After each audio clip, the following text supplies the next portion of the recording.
شرط صرف یہ ہے کہ بندہ جو ہے بندگی کا دامن نہ چھوڑے، عاجز رہے اور اپنی بے بسی کا ہر دم اعتراف کرتا رہے، اور انسان کو چاہیے کہ کبھی مایوس نہ ہو، ٹھیک ہے۔ ہر حال میں رہا جو تیرا آسرا مجھے، ہر حال میں رہا جو تیرا آسرا مجھے، مایوس کر سکا نہ ہجوم بلا مجھے، ٹھیک ہے۔ تو یہ کیا ہے کہ انسان خطا کار ہے، پھسلنا گرنا اس کی فطرت ہے، نہ نگاہ اس کے قابو میں ہے نہ ہی قدم قدم پر انسان جو ہے وہ غلطیوں کا مرتکب ہوتا ہے، اور جو ہے غلطیاں سرزد انسان سے ہوتی ہیں، لیکن اگر اس میں احساس ندامت ہو، یعنی شرمندگی کا احساس ہو، تو توبہ کا دروازہ جو ہے ہم گناہ گار انسانوں کے لیے ہر وقت کھلا رہتا ہے، ٹھیک ہے۔ اور اللہ تعالیٰ کی ذات جو ہے وہ انسان کے گناہوں کو بخش دیتی ہے، اور اللہ کی ذات ہی ہے جو ہمارے عیبوں پر پردہ بھی ڈالتی ہے، ٹھیک ہے۔ یہ ہو گیا شعر نمبر 5۔ آگے دیکھیے گا شعر نمبر 6۔ آپ شعر نمبر 6 دیکھیں تو شعر نمبر 6 میں کیا ہے، ہوئی ختم اس کی حجت اس زمین کے بسنے والوں پر، ہوئی ختم اس کی حجت، حجت ہوتا ہے کسی دلیل کا باقی نہ رہنا، اس کے بسنے والوں پر کہ پہنچایا ہے ان سب تک محمد صلی اللہ علیہ وآلہ وسلم نے کلام اس کا، ٹھیک ہے۔ یعنی اللہ تعالیٰ کا جو ہے وہ دین مکمل ہو گیا، اور وہ دین کس کے ذریعے مکمل ہوا، حضرت محمد صلی اللہ علیہ وآلہ وسلم کے ذریعے، جو اللہ نے اپنے پیارے نبی حضرت محمد صلی اللہ علیہ وآلہ وسلم پر قرآن مجید نازل کیا۔ تو حضرت محمد صلی اللہ علیہ وآلہ وسلم نے اللہ کے دین کو جو ہے سب تک پہنچا دیا، ٹھیک ہے۔ اب دیکھا جائے تو دیکھیں کہ آپ صلی اللہ علیہ وآلہ وسلم نے اس زمین کے رہنے والوں کو اللہ کا پیغام پہنچا کر اس کی حجت مکمل کر دی، یعنی دین مکمل ہو گیا، اب کسی قسم کی کوئی بھی دلیل باقی نہیں رہتی، ٹھیک ہے۔ اب کوئی شخص یہ نہیں کہہ سکتا کہ اس تک جو ہے اللہ تعالیٰ کا پیغام نہیں پہنچا، کیونکہ اللہ تعالیٰ نے جو ہے محمد صلی اللہ علیہ وآلہ وسلم پر قرآن نازل فرمایا، انہوں نے قرآن کے اس پیغام کو دنیا والوں تک پہنچایا، اور اب قیامت تک مسلمان جو ہیں وہ اس پیغام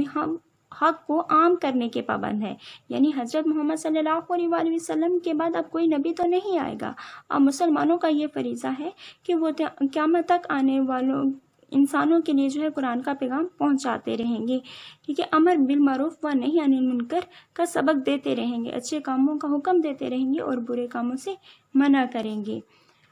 اتر کر ہیرا سے سوئے قوم آیا، اور ایک نسخہ کیمیا ساتھ لایا، ٹھیک ہے۔ نسخہ کیمیا یعنی قرآن مجید، ٹھیک ہے۔ جب اللہ تعالیٰ نے حضرت محمد صلی اللہ علیہ وسلم پر جو قرآن مجید نازل کیا ہے، تو اس قرآن مجید کو ہی تمام انسانوں تک جو ہے وہ پہنچا دیا ہے۔ اب دیکھیں تو اللہ تعالیٰ نے ہر قوم کے لیے نبی بھیجا، ہدایت دی، کیونکہ آدم علیہ السلام کو دنیا میں اپنا خلیفہ بنا کر بھیجنے کے بعد اللہ نے یہ ہدایت دی تھی کہ اب نبیوں کے ذریعے اس کا پیغام پہنچتا رہے گا، ٹھیک ہے۔ نبیوں کو مبعوث کرنے کا مقصد ہی یہ تھا کہ انسانوں تک اللہ کا جو ہے وہ پیغام پہنچتا رہے، اور اس پیغام کو ماننا انسانوں کے لیے لازم قرار دیا گیا کہ نبیوں کا ایک سلسلہ جاری رہا، یہاں تک کہ حضرت محمد مصطفیٰ صلی اللہ علیہ وآلہ وسلم کو بھی آخری نبی بنا کر اس سلسلے کو جو ہے ختم کر دیا گیا، اور اللہ تعالیٰ نے اپنے دین کی تکمیل فرما دی، اور روز حشر حضرت محمد صلی اللہ علیہ وآلہ وسلم کو ہر امت کے لیے شاہد یعنی گواہ بنایا، جیسے آج کے دن میں نے تمہارے لیے تمہارا دین مکمل کر دیا، اور تم پر اپنی نعمت تمام کر دی، اور تمہارے لیے اسلام کو بطور دین پسند کیا ہے، ٹھیک ہے۔ تو اللہ تعالیٰ نے اب اپنا جو پیغام ہے حضرت محمد صلی اللہ علیہ وآلہ وسلم کے ذریعے تمام انسانوں تک پہنچا دیا ہے۔ حضرت محمد صلی اللہ علیہ وآلہ وسلم کے بعد ہم مسلمانوں کا یہ فرض ہے کہ اس پیغام کو جو ہے آنے والے انسانوں تک پہنچاتے رہیں، ٹھیک ہے، یعنی اچھے کاموں کا حکم دیتے رہیں اور برے کاموں سے منع کرتے رہیں۔ تو نبی صلی اللہ علیہ وآلہ وسلم نے جب اپنا پیغام جو ہے پہنچا دیا، تو نبی صلی اللہ علیہ وآلہ وسلم نے اپنے خطبے آخری جو ان کا خطبہ تھا اس میں اس امر پر زور دیا تھا کہ انہوں نے اللہ تعالیٰ کے کلام اور پیغام کو سب تک پہنچانے کا جو فریضہ ہے وہ سر انجام دیا ہے، اور اس خطبے میں جتنے بھی صحابہ کرام موجود تھے سبھی نے اس چیز کی گواہی دی تھی، چونکہ محمد صلی اللہ علیہ وآلہ وسلم کے بعد جیسے میں نے پہلے بتایا کسی نبی نے نہیں آنا، حضرت محمد صلی اللہ علیہ وآلہ وسلم جو ہیں وہ اللہ کے آخری نبی ہیں۔ اب کیا ہے کہ قرآن کے پیغام اور نبی کریم صلی اللہ علیہ وآلہ وسلم کے اقوال و اعمال کو جملہ انسانیت تک پہنچانے کی تمام تر ذمہ داری جو ہے یہ مسلمانوں پر ڈال دی گئی ہے۔ یوں اللہ کا کلام اور اس کا پیغام جو ہے اس کائنات کے کونے کونے تک پہنچ رہا ہے اور انشاءاللہ یہ تا قیامت تک پہنچتا بھی رہے گا۔ مختصر دیکھیں یہ کہ قرآن انوار حق کا سرچشمہ ہے، ہدایت کا نور ہے، اور محمد صلی اللہ علیہ وآلہ وسلم نے اس نور کو کیا کیا؟ دنیا والوں تک پہنچایا ہے۔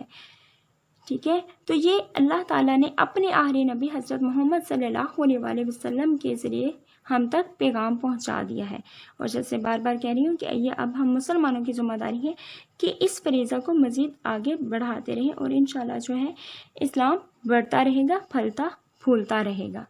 یہ ہو گیا شعر نمبر 6۔ آگے ہم دیکھیں گے شعر نمبر 7۔ جی اب شعر نمبر 7 دیکھیں۔ بجھاتے ہی رہے پھونکوں سے کافر اس کو رہ رہ کر، بجھاتے ہی رہے پھونکوں سے کافر اس کو رہ رہ کر، مگر نور اپنی ساعت پر رہا ہو کر تمام اس کا۔ ٹھیک ہے، ساتھ ہوتا ہے لمحہ یا گھڑی، تمام ہونا یعنی مکمل ہونا، پورا ہونا۔ اب دیکھیں تو کافر اپنی پھونکوں سے حق کی شمع کو بجھانے کی کوشش کرتے رہے، مگر اللہ تعالیٰ کا جو نور تھا وہ اپنے مقررہ وقت پر پورا ہو کر رہا۔ اب کیا ہے کہ مولانا ظفر علی خان کہتے ہیں کہ حق اور باطل کی جو مارکہ آرائی ہے یہ شروع سے ہی چلی آ رہی ہے۔ وہ لوگ جو حق کو نہیں مانتے، باطل کے نمائندے ہوتے ہیں، وہ نہ تو ہدایت کی روشنی سے استفادہ کرتے ہیں اور نہ کسی کو کرنے دیتے ہیں۔ یعنی باطل جو لوگ ہوتے ہیں وہ خدا کی سچائی کا انکار کرتے ہیں، اور جب خدا کی سچائی کا انکار کرنے لگتے ہیں تو انہیں اپنی شکست سے دوچار ہونا پڑتا ہے، جس کی وجہ سے وہ ظالم ہو جاتے ہیں۔ ٹھیک ہے، تو ان کے ظلم و جبر میں شدت آ جاتی ہے۔ ٹھیک ہے، اب اس سے کیا ہے کہ کافر اپنی پھونکوں سے حق کی، یعنی جب بھی انسان حق کے راستے پر چلتا ہے، مسلمان دین اسلام کو جو ہے پھیلانے کی کوشش کرتے رہے، تو کافر نے حتی الامکان کوشش کی کہ ان کے راہ میں جو ہے روڑے اٹکائے جائیں۔ ٹھیک ہے، انہیں مشکلات سے دوچار کیا جائے، مگر اللہ تعالیٰ کا جو نور تھا وہ یعنی اللہ کا پیغام وہ پورا ہو کر ہی رہا، اور اس اللہ تعالیٰ نے جو انبیاء کرام کو مبعوث فرمایا، اپنا جو ہے کہہ لیں کہ اپنا پیغام انسانوں تک پہنچایا، تو نبی صلی اللہ علیہ وآلہ وسلم نے اللہ کے دین کو مکمل کر دیا تھا۔ حضرت محمد صلی اللہ علیہ وسلم چونکہ اللہ کے آخری نبی تھے، تو قرآن مجید جو ان پر نازل ہوا اس کی وجہ سے جو ہے وہ دین مکمل ہو کر رہ گیا تھا۔ ٹھیک ہے، اب اس کے بعد مسلمانوں کا ظاہر ہے یہ فرض ہے کہ وہ اس کو مزید جو ہے تا قیامت تک جو ہے اس فریضے کو سر انجام دیتے رہیں۔ تو کافر جو لوگ ہوتے ہیں وہ کیا کرتے ہیں کہ ہمیشہ انہوں نے دیکھیں، اگر حضور صلی اللہ علیہ وآلہ وسلم کی مبارکہ زندگی کو دیکھیں تو حضور صلی اللہ علیہ وآلہ وسلم جو ہیں اللہ کے نبی جو بنا کر اس دنیا میں بھیجے گئے تھے، تو ان کے لیے بے شمار جو ہے وہ مشکلات پیدا ہوئی۔ کافی لوگوں نے بہت سارے جو ہے انہیں مشکلات سے دوچار کیے، ان کے راستے میں روڑے اٹکائے۔ ٹھیک ہے، لیکن حضرت محمد صلی اللہ علیہ وآلہ وسلم پیچھے نہیں ہٹے تھے۔ تو اگر آپ دیکھیں کہ عرب کا زمانہ جاہلیت جس میں حضرت محمد صلی اللہ علیہ وسلم مبعوث ہوئے، کائنات کی بدترین بستی تھا، یعنی حضرت محمد صلی اللہ علیہ وسلم سے پہلے عربوں کے حالات آپ جانتے ہیں کہ کس قدر جو ہے وہ مشکلات سے دوچار تھے، اور ان کی جو زندگیاں تھیں وہ بدترین تھیں۔ یہ ایسی عرب جو قوم تھی یہ ایسی جاہل اور وحشی قوم تھی جو کہ تہذیب و تمدن سے بے بہرا تھی، سلیقہ شعور جو ہے ان میں مفقود تھا۔ تہذیبی، تمدنی ہو، انسانی، معاشرتی ہو، اور اخلاقی قدریں جو تھی وہ پامال ہو چکی تھی۔ تو بہت زیادہ انسانی جو زندگی تھی وہ بہت بدترین ہوتی جا رہی تھی، کسی کے حقوق نہیں تھے، یتیموں بیواؤں کے ساتھ اچھا سلوک نہیں کیا جاتا تھا۔ یعنی انسان کی زندگی کے جتنے پہلوؤں کو دیکھے جائیں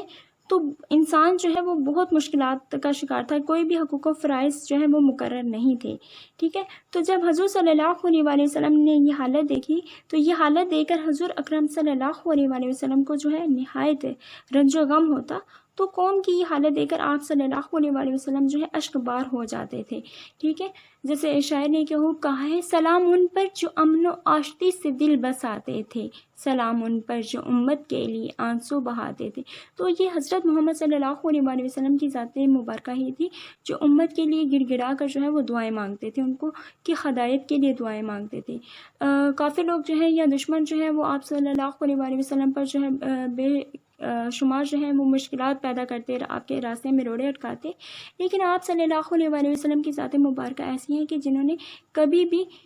کسی کے لیے بھی بد دعا نہیں کی، بلکہ ہمیشہ جو ہے وہ لوگوں کو نیک راستے پر لانے کی لیے دعائیں ہی کرتے رہے تھے۔ تو جب آپ صلی اللہ علیہ وسلم کو دیکھیں تو غار حرا میں جب تشریف لے جاتے اور اللہ تعالیٰ سے تب بھی رو رو کر جو ہے دعائیں مانگتے۔ المختصر، اللہ تعالیٰ نے آپ صلی اللہ علیہ وسلم کو قوم کی اصلاح کی ذمہ داری عطا کی۔ آپ صلی اللہ علیہ وسلم نے قریش کو دامن کوہ میں جمع کر کے جب دعوت حق دی تھی تو پھر کیا تھا، جب اللہ کے نبی نے اللہ کا پیغام جو ہے وہ پہنچانے کے لوگوں کو دعوت دی تھی تو دشمنی اور ظلم و ستم کا طوفان جو ہے وہ امنڈ آیا تھا۔ اب جو اپنے تھے اور بیگانے تھے وہ بھی حضور صلی اللہ علیہ وسلم کے جانب دشمن بن گئے تھے۔ آپ صلی اللہ علیہ وسلم کی راہ میں کانٹے بچھائے گئے تھے۔ شاہ ابی طالب کا بھی پتہ ہے، جس کا سن کر جو ہے رونگٹے کھڑے ہو جاتے ہیں۔ آپ صلی اللہ علیہ وسلم کو جو ہے خاندان سمیت جو ہے 3 برس تک جو ہے وہ محصور کر دیا گیا تھا۔ سجدہ کی جب حالت میں جاتے تھے اونٹ کی اوجڑی آپ صلی اللہ علیہ وسلم کے کندھوں پر رکھ دی جاتی۔ آپ دیکھیں کوئی عام انسان کے ساتھ اگر ایسا ہو تو انسان برداشت نہیں کرتا، لیکن دیکھیں یہ اللہ کے ایسے پیارے نبی تھے جنہوں نے کتنی مشکلات کا جو ہے وہ سامنا کیا، ہر ایک کی مخالفت دیکھی، اپنے ایون کے اپنے اور بیگانے کی بھی مخالفت دیکھی، لیکن کیا ہے کہ پھر بھی کسی کو جو ہے زبان سے کچھ برا نہیں کہا، بلکہ خاموشی سے جو ہے وہ برداشت کرتے رہے اور کیا ہے لوگوں کی ہدایت کے لیے دعائیں کرتے رہے۔ اگر ہمیں جو ہے وہ ذرا بھی کوئی کچھ کہہ دے تو ہم اس کی جان نہیں چھوڑتے، لیکن آپ صلی اللہ علیہ وسلم کس کے لیے کیا؟ صرف اپنی امت کے لیے، ٹھیک ہے۔ تو سجدہ کی حالت میں دیکھیں ان کی اوجڑی آپ صلی اللہ علیہ وسلم کے کندھوں پر رکھ دی جاتی۔ طائف میں گمراہوں کو صراط مستقیم پر لانے کے لیے تشریف لے گئے تو وہاں پر کیا ہوا، آپ صلی اللہ علیہ وسلم کو لہو لہان کر دیا گیا، لیکن کیا ہوا، آپ صلی اللہ علیہ وسلم کے لبوں سے دعا نکل رہی ہے کہ اے اللہ ان لوگوں کو ہدایت عطا کرنا، یہ مجھے نہیں پہچانتے کہ میں ان کا خیر خواہ ہوں۔ تو دیکھیں کتنی بڑی بات ہے کہ حضرت محمد صلی اللہ علیہ وسلم جو ہیں لوگوں کو برا بلا نہیں کہتے تھے، نہ ہی بد دعا دیتے تھے، بلکہ ہدایت کی دعا کرتے تھے، ٹھیک ہے۔ وہ کانٹوں میں رہے اور گل کھلانے کے لیے، وہ کانٹوں میں رہے اور گل کھلانے کے لیے، فضا پر ابر رحمت بن کے چھانے کے لیے آئے۔ تو یہ آپ صلی اللہ علیہ وسلم نے خود تو کانٹوں بھری زندگی جو ہے گزاری، لیکن ہمیشہ پھول کھلاتے رہے،